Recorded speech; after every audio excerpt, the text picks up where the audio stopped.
शांति। आज 27 जून 2021 है और आज की मुरली में बाबा ने हमें एक बहुत सरल विधि बताई है जिससे हमारे अंदर विशेषता और दिव्यता आ सकती है, अलौकिकता आ सकती है। और वो विधि है कि हम हर एक की विशेषता देखें।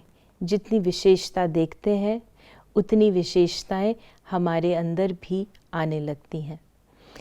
आज की मुरली से बाबा का वरदान है, साथी और साक्षीपन की स्मृति द्वारा सब बंधनों से मुक्त होने वाले सर्व शक्ति संपन्न भव।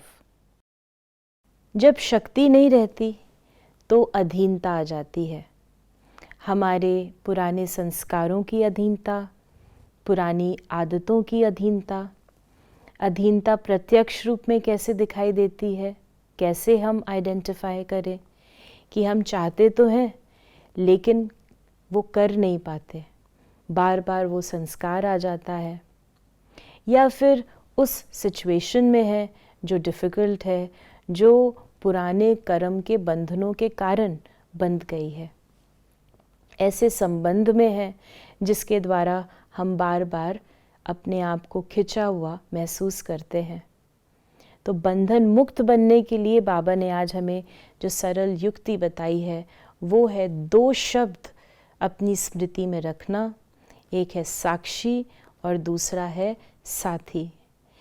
अपने अंदर भी जब कोई ऐसा भाव उत्पन्न हो जो श्रीमद् प्रमाण नहीं है, जो 5 विकारों के वश है, किसी भी प्रकार की पुरानी आदत दिखाई दे, तो उससे भी हम साक्षी हो जाएं, उससे भी हम स्वयं को आइडेंटिफाई ना करें। साक्षी होकर देखें कि ये मेरा पुराना स्वरूप है, ये मैं नहीं हूँ। और फिर साथी शिव बाबा सर्वशक्तिवान से शक्ति लेकर उसको हम समाप्त करें। अगर हम उसमें फंस जाते हैं, साक्षी नहीं होते, तो वो आदत या वो विकार हमको खींच लेता है, उस एनर्जी की ओर ले जाता है। तो उसमें भी हमें साक्षी रहना है।